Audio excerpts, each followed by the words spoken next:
दोस्तों ये स्लोगन आपको अच्छे से याद होगा, अब की बार मोदी सरकार। इस स्लोगन की ग्रैंड लेवल पे एडवर्टाइजिंग करी गई थी, बड़े लेवल पे, जाइंट लेवल पे एडवर्टाइजिंग करी गई थी।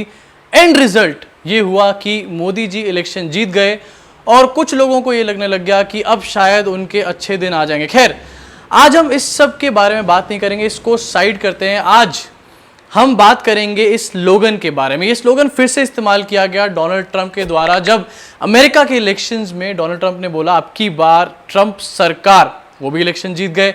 लेकिन आज जो परिस्थितियां, जो सर्कमस्टांसेस बन के खड़े हो रहे हैं दोस्तों, ये बात कहनी बिल्कुल भी गलत नहीं होगी कि आने वाले समय में हो सकता है ऐसा भी कैंपेन आपको देखने को मिल जाए कि अब की बार अर्नब सरकार, ऐसा भी एक पॉलिटिकल कैंपेन हम आने वाले समय में देख सकते हैं, आने वाले सालों में देख सकते हैं।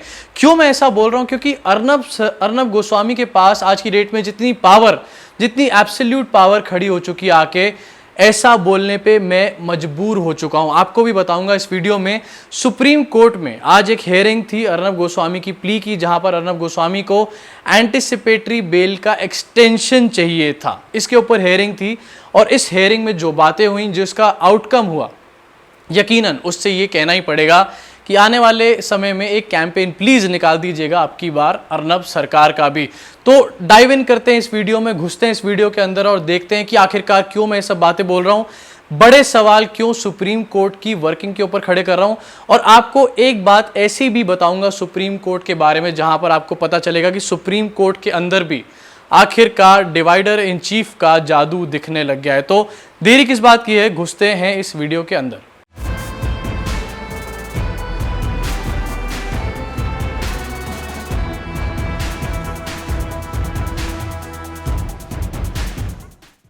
तो दोस्तों, जैसा कि मैंने बताया, सुप्रीम कोर्ट में अर्नब गोस्वामी की एंटिसिपेटरी बेल के ऊपर एक हियरिंग थी और जैसा कि मेरे को लगता है हम में से ज्यादातर लोगों को पता होगा इसके रिजल्ट्स क्या आने थे। अर्नब गोस्वामी के पक्ष में ही इसका रिजल्ट दिया गया। सुप्रीम कोर्ट ने अपने जजमेंट को रिजर्व करते हुए, पिछले जजमेंट को रिजर्व करते हुए ये बोला है कि जब तक इस चीज का जजमेंट प्रॉपरली हम लोग नहीं दे देते, तब तक इस चीज को हम आगे एक्सटेंड कर रहे हैं। अर्नब गोस्वामी को एक सिक्योरिटी दी जा रही है इस चीज पे कि उनको अरेस्ट कोई भी नहीं कर सकता।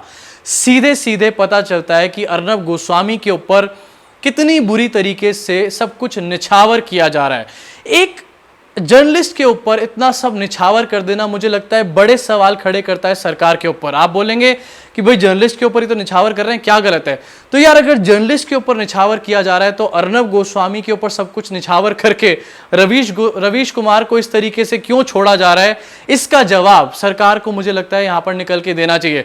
अब चाहे हरीश साल्वे हों या फिर हमारे देश के जो सॉलिसिटर जनरल हों, एक शील्ड की तरह अर्नब गोस्वामी के आगे खड़े हुए थे उनको जेल जाने से बचाने के लिए। मैटर आपको एक बार फिर से आपकी नॉलेज में रिवाइव कर देता हूं। ये मैटर है जब पालघर में पूरा इंसिडेंट हुआ था, उसके बाद अर्नब गोस्वामी ने एक सो कॉल डिबेट करी थी जहां पर उन्होंने कम्युनल टेंशन भड़काने की कोशिश करी थी और सोनिया गांधी से सवाल उठाए थे, एंटोनियो माइनो से सवाल उठाए थे, जिसको लेकर कि भारतीय जनता पार्टी के जो चमचे हैं, चेले हैं, अंधभक्त हैं, वो बहुत खुश थे। लेकिन उन्होंने उसके पीछे की ये बात मिस कर दी कि कितनी बुरी तरीके से अर्नब गोस्वामी अपने एक डिबेट शो की आड़ में कम्युनल वायलेंस फैलाने की एक बहुत बड़ी कोशिश कर रहा है। तो सब बुरी तरीके से आगे शील्ड की तरह खड़े हुए हैं, लेकिन सुप्रीम कोर्ट का जो एक रोल है उस पे बड़े सवाल यहां खड़े होते हैं। बड़े सवाल इसलिए खड़े होते हैं क्योंकि जब सुप्रीम कोर्ट से कहा जाता है कि सर, वो माइग्रेंट वर्कर पैदल घूम रहे हैं, घर नहीं जा पा रहे हैं, मर रहे हैं, वो उनके ऊपर प्लीज कुछ उनकी हेल्प करी जाए, उनकी मदद करी जाए, उनके ऊपर कोई हियरिंग करी जाए कोर्ट के अंदर, उस केस को हियर किया जाए, तो सुप्रीम कोर्ट कहता है कि बॉस ऐसा है, अपने पास टाइम नहीं है। लेकिन जब अर्नब गोस्वामी आता है उनके पास एंटिसिपेटरी बेल के लिए, तो बड़े से बड़े जजेस आके निकलकर बाहर अपनी झोली फैला देते हैं, कहते हैं आजा मेरे अर्नब, आजा, तेरी मदद मैं करूंगा। आपको ये सुन के हैरानगी होगी, वैसे ज्यादा हैरानगी नहीं होनी चाहिए क्योंकि कभी भी पल में बदल जाती है हमारे देश में चीजें। आपको याद होगा 2018 में एक सुप्रीम कोर्ट के जजेस ने प्रेस कॉन्फ्रेंस करी थी जिसमें रंजन गोगोई भी थे और DY चंद्रचूड़ भी थे। आज जब मैं बात कर रहा हूं अर्नब गोस्वामी के इस केस की हियरिंग की और अर्नब गोस्वामी के पक्ष में सब कुछ बक देने की, तो आज यहाँ पर मैं उसी जस्टिस डी.वाई. चंद्रचूड़ की बात करूंगा, क्योंकि बेंच में थे जस्टिस डी.वाई. चंद्रचूड़ और justice Shah. Justice D Y. Chandrachud की मैं बात इसलिए करूंगा क्योंकि उस समय पे बात करी जाती थी कि सुप्रीम कोर्ट की आज़ादी के साथ खेला जा रहा है, सुप्रीम कोर्ट के इंडिपेंडेंस के ऊपर वार किया जा रहा है। लेकिन आज इस तरीके से आप एक पत्रकार को बचाने में जुटे हुए हैं, क्या आपके ऊपर सवाल खड़े नहीं होते? पहले तो आपकी प्रायोरिटीज गलत है, उसके बाद आपके वो एथिक्स कहां चले गए? आज जो आप 2 साल पहले बैठ के बाहर सुप्रीम कोर्ट के जजेस जो आए थे प्रेस कॉन्फ्रेंस करने, उसमें आप बता रहे थे, वो एथिक्स आज कहां चले गए हैं? क्यों आज आप एक पत्रकार को जो कम्युनल टेंशन फैलाना चाहता है हमारे देश में, उसको लगातार बिच बिच के बचाने की कोशिश कर रहे हो? अब आपको बता देता हूं कि क्या हुआ यहां पर, और क्या बड़ी जो कंट्रोवर्शियल बात है हरीश साल्वे के द्वारा, वो क्या बात उन्होंने कही, क्या बात उनके द्वारा रखी गई। तो जब इस केस की हेयरिंग चल रही थी तो हरीश साल्वे ने यहां पर एक स्टेटमेंट दिया, जहां पर हरीश साल्वे ने कहा, एक तो मुझे ये चीज समझ नहीं आई कि मुजरिम जो है या फिर जिसके ऊपर आरोप है वो अपने हिसाब से चीज की मांग कर रहा है, अपने ट्रायल की मांग कर रहा है, अपनी कन्वीनियंस के हिसाब से, और आखिरकार क्यों सीबीआई की मांग यहां करी जा रही है, इसके ऊपर भी बड़े सवाल खड़े होते हैं। तो जो हरीश साल्वे हैं उन्होंने ये बात बोली, please transfer the case to CBI, it's union versus state problem and I have become a party to this. ये बात अपने आप में बहुत बड़ी है, union versus state problem and I have become a party to this.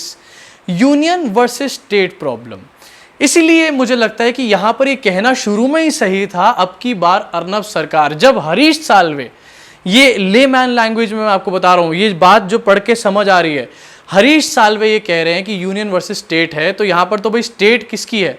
Maharashtra सरकार, वहां पर स्टेट है। और यूनियन की जब बात होती है तो अर्नब गोस्वामी क्या हमारे देश की यूनियन में से आते हैं? यूनियन, आपको बता दूं, हमारे देश की सरकार को, हमारे देश की सेंट्रल गवर्नमेंट को यूनियन कहा जाता है। तो आखिरकार यहां पर हरीश साल्वे क्या अर्नब गोस्वामी को हमारे देश की सरकार मान के बैठ चुके हैं, जो उनको यूनियन वर्सेस स्टेट इसमें नजर आ रहा है? इसको कह के हरीश साल्वे ने एक बड़ी डिबेट को इनिशिएट कर दिया है, जहां पर फिर से एक बड़ा सवाल खड़ा हो गया कि आखिरकार क्यों इस सारे बखेड़े के बाद भारतीय जनता पार्टी और BJP IT cell Arnab Goswami को बचाने के लिए उतर आया था। जब अर्नब गोस्वामी के बचाव में इतने लोग उतर आते हैं तो ये चीज तो क्लियर हो जाती है, लेकिन क्या इस लेवल तक ये बात बोलने की जरूरत पड़ती है? किसी चीज को यहां पर ये बोलने की जरूरत थी कि ये यूनियन है अर्नब गोस्वामी? अपने आप में एक बड़ी बात है। हमारे देश में जितने भी बड़े बड़े जुडिशियल मैटर्स होते हैं, उनके साथ किस तरीके से खिलवाड़ होता है आप अच्छी तरीके से आज की डेट में देख रहे हैं। अब एक आपको न्यूज़ और बताऊंगा जहां पर से आपको ये पता चलेगा कि हमारे देश की सुप्रीम कोर्ट में भी किस तरीके से आज की डेट में एक डिवीजन क्रिएट हो गया। डिवाइडर चीफ जहां जहां जाता है वहां वहां डिवीजन क्रिएट करता है। डिवाइडर इन चीफ कौन है? नाम मैं नहीं ले रहा, आप लोग अच्छे से जानते हो। तो अब थोड़े दिन पहले की ये न्यूज़ है और ये वर्ल्ड मीडिया की छपी हुई न्यूज़ है, ऐसा नहीं कि कहीं किसी छोटे मोटे न्यूज़पेपर ने छाप दिया हो। द टेलीग्राफ इंडिया में ये न्यूज़ प्रकाशित हुई, जहां पर ये बताया गया है कि सुप्रीम कोर्ट में, सुप्रीम कोर्ट का जो बार एसोसिएशन है, ऐसी कोल्ड वॉर शुरू हो चुकी है कि 11 तारीख को एक ऐसी मीटिंग करी जा रही है बार एसोसिएशन में सुप्रीम कोर्ट के, जहां पर वहां के प्रेसिडेंट को हटाने की मांग करी जा रही है। ये बोला जा रहा है कि जो बार एसोसिएशन के प्रेसिडेंट हैं उनको हटा दिया जाए। अब ये बात क्यों हुई, कैसे ये बात शुरू हुई और कैसे यहाँ तक पहुंची, आपको बताता हूँ। जो बार एसोसिएशन की सुप्रीम कोर्ट के प्रेसिडेंट हैं, उन्होंने 25 फरवरी को एक रेजोल्यूशन लेकर आया था, जहां पर रेजोल्यूशन में उन्होंने बोला था कि कोई भी बड़ा जज सुप्रीम कोर्ट का हमारे देश की सरकार की तारीफें ना करे, क्योंकि इससे एक गलत मैसेज जाता है और डाउट्स बन के क्रिएट होते हैं सुप्रीम कोर्ट जैसी बॉडी के ऊपर भी। मुझे लगता है कि उन्होंने इस बात में कोई भी गलत बात नहीं बोली, लेकिन एक लॉबी यहाँ पर साफ साफ नजर आती है। जो सेक्रेटरी हैं सुप्रीम कोर्ट बार एसोसिएशन के, वो ये कहते हैं कि भाई इस रेजोल्यूशन को खत्म करा जाए, क्योंकि वो चाहते हैं कि हमारे देश की सरकार की तारीफें हों खुल खुल कर, और हमारे देश के जो सुप्रीम कोर्ट के जजेस हैं वो भी ऐसा करने में किसी भी तरीके से ना कतराएं। और इसी के लिए 11 तारीख को उन्होंने एक मीटिंग बुलाई है सारे मेंबर्स की, जहां पर मीटिंग का मेन एजेंडा ये है कि इस रेजोल्यूशन को खत्म करा जाए 25 फरवरी वाले, और जो सुप्रीम कोर्ट बार एसोसिएशन के प्रेसिडेंट हैं उनको भी इसी के साथ साथ हटा दिया जाए, क्योंकि वो इस तरीके के रेजोल्यूशंस लेकर आ रहे हैं जो हमारे देश की सरकार के एंटी या फिर अगेंस्ट एक बात रखते हैं। इससे साफ पता चलता है कि सुप्रीम कोर्ट के बार एसोसिएशन में भी एक डिवाइड क्रिएट हो चुका है, और एक डिवाइड ऐसा क्रिएट हुआ है जहां पर एक तबका सुप्रीम कोर्ट के ऐसे जजेस के साथ खड़ा हुआ है जो सरकार की तारीफ करते नहीं थक रहे, और शायद एक तबका ऐसे लोगों के साथ खड़ा है या ऐसे लोगों का है जो ये मानते हैं अभी भी कि सुप्रीम कोर्ट को सरकार के कामों से या फिर सरकार की तारीफों से दूर रहना चाहिए, अपने आप इंडिपेंडेंटली काम करना चाहिए। डिवाइडर इन चीफ, जैसे कि मैंने कहा, जहां जहां जाता है वहां वहां डिवीजन क्रिएट करके रखता है। सुप्रीम कोर्ट आखिरकार इससे कैसे बच पाता।